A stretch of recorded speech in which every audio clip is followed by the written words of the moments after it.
আমার বাড়িতে গোপাল ঠাকুর এসেছে, তোমরা সবাই দেখেছো। সেই গোপালের জন্য আমি আজকে গুজিয়া মিষ্টিটা বানিয়ে দেখাবো। সেটা আমি ভোগের জন্য ব্যবহার করব রোজ, সেই জন্য বানাচ্ছি। তাই চলুন পুরো ভিডিওটা আপনারা দেখতে থাকুন কীভাবে বানাই।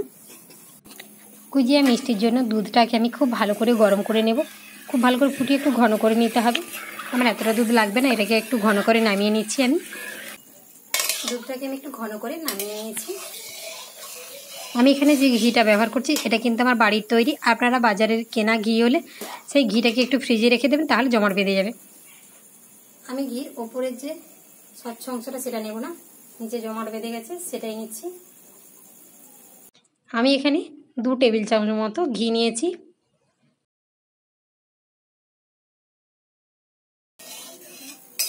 ঘিটাকে দিয়ে আমি এর সঙ্গে মিশিয়ে নিয়েছি। আমি কিন্তু এটাকে উনুন থেকে নামিয়ে নিয়েছি। আপনারা গ্যাসে বানালে গ্যাসটাকে বন্ধ করে মেশাবেন। এখানে আমার 150 গ্রাম পাউডার দুধ রয়েছে। আমি পাউডার দুধ দিয়ে আজকে মিষ্টিটা বানাবো। এটা আমি অল্প অল্প করে দিয়ে মিশিয়ে নেব। একেবারে দুধটা দিয়ে মেশাতে যাবেন না, তাহলে দলা দলা পেকে থাকবে, তাহলে কিন্তু মিষ্টিটা ভালো হবে না।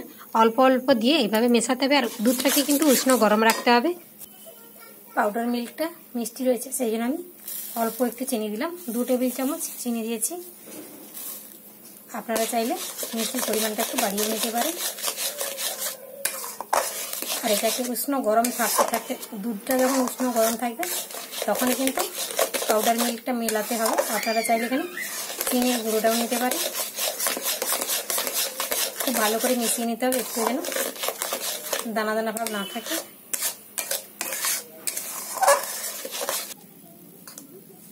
এটা আমার মেশানো হয়ে গেছে। এটাকে আমি আবার উনুনে বসিয়ে দেব।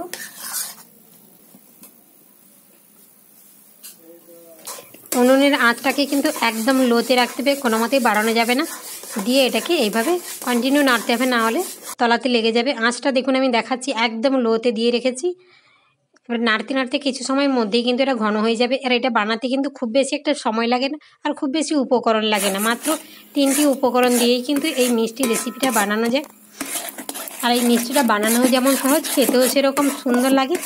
আর এটা যাদের বাড়িতে ঠাকুর রয়েছে এই মিষ্টিটা বানিয়ে রেখে দেবেন। প্রত্যেক দিন ভোগের সঙ্গে 1 পিস করে মিষ্টি দিয়ে দেবেন। দিয়ে দিলাম একটু এলাচের গুঁড়ো, মিষ্টিটা সুন্দর একটা গন্ধ বেরোবে সেই জন্য। দেখুন কেমন আঠালো আঠালো হয়ে গেছে। এই অবস্থাতে কিন্তু এটাকে নামিয়ে নিতে হবে। এর বেশি শক্ত করে ফেলা যাবে না। এটা আমার হয়েছে কিনা দেখাচ্ছি।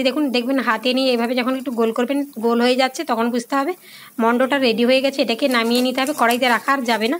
নামিয়ে এটাকে 2 থেকে 3 মিনিট ঠান্ডা করে নেব। তারপরে এটাকে ভালো করে ঠেসে নিতে হবে। যে থালাটাতে নামাবেন সেই থালাতে একটু ঘি মাখিয়ে রাখবেন, তাহলে সুবিধা হবে, থালাতে আর লেগে যাবে না। হালকা ঘি দেবেন, খুব বেশি ঘি দেবেন না, তাহলে কিন্তু ঘির একটা গন্ধ করবে কাঁচা ঘিয়ে। এইভাবে করে ঠেসে ঠেসে একটা মসৃণ ডো কিন্তু তৈরি করে নিতে হবে। এটা কিন্তু একেবারে ঠান্ডা করে ফেলা যাবে না, তাহলে মিষ্টিটা তৈরি করতেই পারবেন না।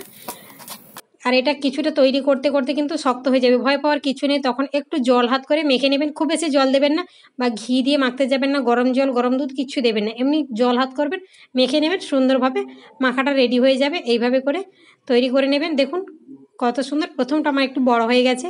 এটা বানানো কিন্তু খুব সহজ, যে কেউ বানাতেই পারবে। একবার দেখলেই কিন্তু বানানো শিখে যাবে। খুব বেশি ঝামেলা না, খুব বেশি কষ্টও না।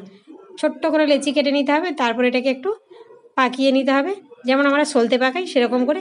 তারপর দেখুন দুটো মাথাকে একসঙ্গে এনে 2টো আঙুল দিয়ে চেপে দিলেই কিন্তু রেডি হয়ে গেল আমার গুজিয়া মিষ্টি। সত্যি এই মিষ্টিটা বানানো খুব সহজ, দেখতেও দারুণ লাগে, আর এটা এমনিতে খেতেও খুবই ভালো লাগে। বাচ্চা থেকে বড় সবাই কিন্তু এই মিষ্টিটা খুব পছন্দ করে। আর এটা যদি বাড়িতে বানানো হয় তাহলে তো কোনো কথাই হবে না। আমার এইরকম নতুন নতুন রেসিপিগুলো যদি আপনাদের ভালো লেগে থাকে তাহলে প্লিজ লাইক কমেন্ট শেয়ার করতে ভুলবেন না। আর আমার চ্যানেলে যারা নতুন বন্ধু রয়েছে চ্যানেলটিকে অবশ্যই সাবস্ক্রাইব করুন।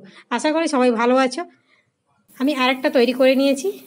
এভাবে করে আমি সবগুলোকে তৈরি করে নিচ্ছি। দেখুন যে অংশটা আমি সলতের মতো পাকাচ্ছি এটা কিন্তু ফেটে গেলে হবে না। যখন দেখবেন ফেটে যাচ্ছে তখন এটাকে হাত দিয়ে একটু জল মেখে আবারও ঠেসে ঠেসে মেখে নিতে হবে, নাহলে কিন্তু ওটা যখন রাউন্ড করবেন তখন ফেটে যাবে। আর এটা শক্ত হয়ে গেলে একদম ফেটে যাবে। আমার সবগুলো মিষ্টি রেডি হয়ে গেছে। দেখুন দেখতে কিন্তু দারুণ লাগছে। দেখা হবে পরের ভিডিওতে। ততক্ষণ সবাই ভালো থাকুন, সুস্থ থাকুন।